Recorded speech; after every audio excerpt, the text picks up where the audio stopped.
Imagine a cena. Não é um campo de batalha ou um palácio real, mas o próspero lar de um homem na terra de Uz.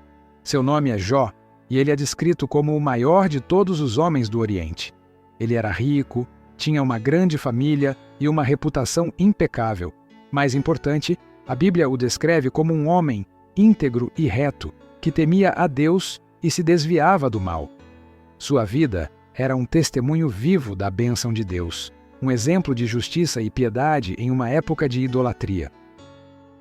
A narrativa, no entanto, nos leva para um cenário invisível, o céu.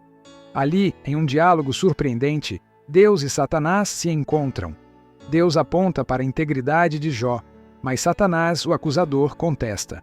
Ele afirma que a fé de Jó é apenas interesseira, uma barganha condicionada às bênçãos e à proteção divina. Porventura, Jó teme a Deus debalde? Pergunta Satanás.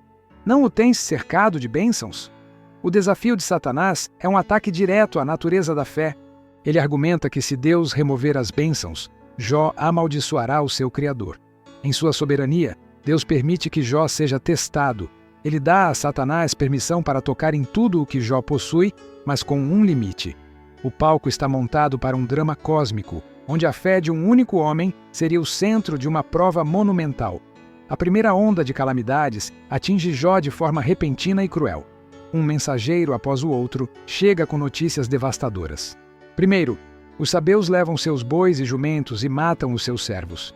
Em seguida, um fogo do céu consome suas ovelhas. Depois, os caldeus roubam seus camelos. A riqueza de Jó, que levava anos para ser construída, se esvaiu em um único dia. A tragédia final e mais dolorosa chega com a notícia de que os 7 filhos e as 3 filhas de Jó foram mortos quando um grande vento derrubou a casa onde estavam. O homem mais rico do Oriente se torna, em poucas horas, um mendigo sem filhos. A sua perda foi total e o seu sofrimento insuportável. A reação de Jó a essa calamidade é uma das cenas mais impressionantes das Escrituras. Em meio à dor, ele rasga as suas vestes, raspa a cabeça e se prostra em terra. Ele não amaldiçoa a Deus, mas adora.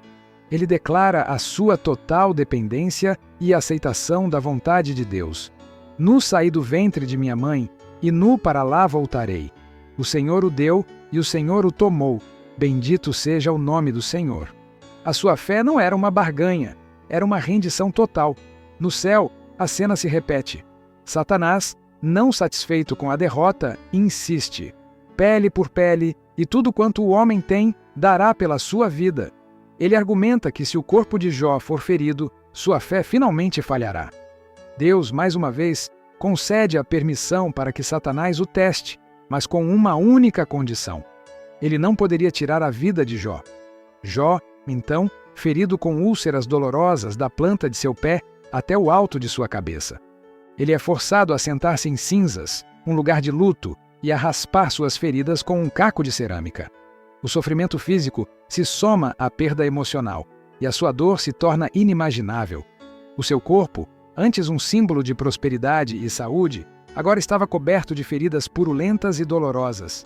As cinzas, que representavam seu luto, eram o único lugar onde ele encontrava algum alívio.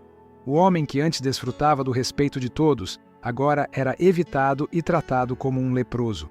A sua provação era uma aflição total, que atingia não apenas suas posses e sua família, mas a sua própria dignidade e o seu corpo físico.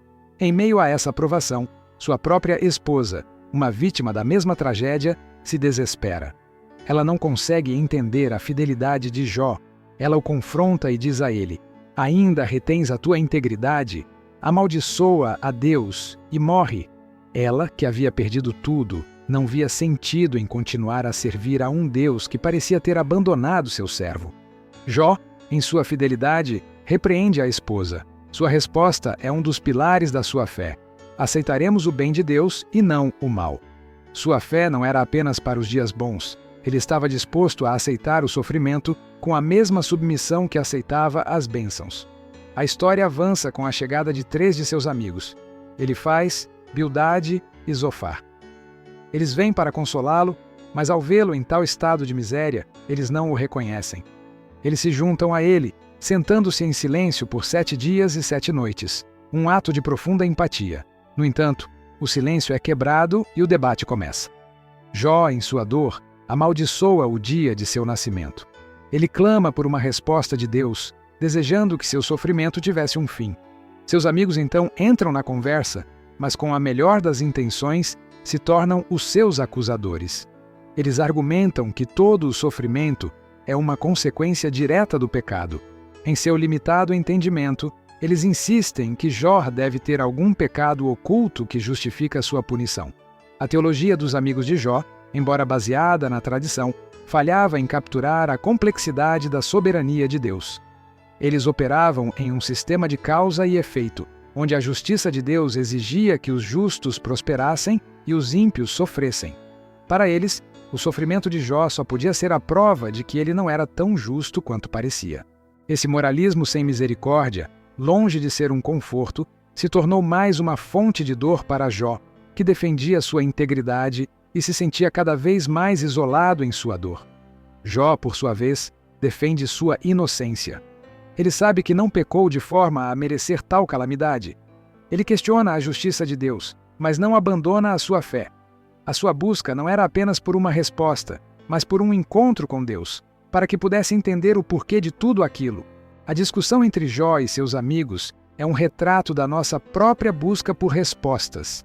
Ela mostra a inadequação da sabedoria humana para explicar o sofrimento e como, em vez de consolar, a religiosidade e o moralismo podem machucar ainda mais quem já está ferido. E finalmente Deus responde.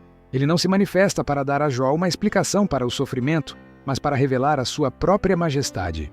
Ele fala do meio de uma tempestade, fazendo perguntas a Jó sobre a vastidão e a complexidade de sua criação, humilhando-o. Jó, confrontado pela majestade de Deus, reconhece a sua própria insignificância. Ele se arrepende de suas palavras e de suas queixas, declarando: Eu te conhecia de ouvir falar, mas agora os meus olhos te veem. A sua jornada de dor o levou a uma nova e profunda intimidade com o seu Criador. A fé de Jó, que antes se baseava em sua vida abençoada, foi transformada em algo muito mais profundo. A sua nova fé não estava mais ancorada nas circunstâncias, mas em um conhecimento pessoal e íntimo de Deus, o mesmo Deus que havia falado do meio da tempestade. Ele não tinha as respostas para as suas perguntas, mas tinha a presença de Deus. Esse novo relacionamento, forjado no fogo da provação, era um tesouro maior do que todas as riquezas que ele havia perdido. Deus, então, vira a mesa. Ele repreende os amigos de Jó por terem falado dele de forma errada e os ordena a pedir perdão a Jó.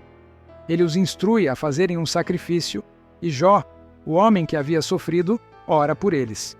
O seu ato de perdão e intercessão é a prova final de sua fé restaurada. A história termina com uma restauração completa. O Senhor abençoa a última fase da vida de Jó mais do que a primeira. Ele recebe o dobro de seus bens e uma nova família de 7 filhos e 3 filhas. Jó vive uma vida longa e próspera, testemunhando a fidelidade de Deus. A história de Jó nos ensina uma lição inestimável. A fé genuína não é uma barganha com Deus. Se você quer mergulhar ainda mais fundo nessas verdades e entender como a história de Jó se aplica ao seu dia a dia, inscreva-se no nosso canal do YouTube e ative as notificações. Lá, exploramos as Escrituras de forma prática e relevante para a sua vida.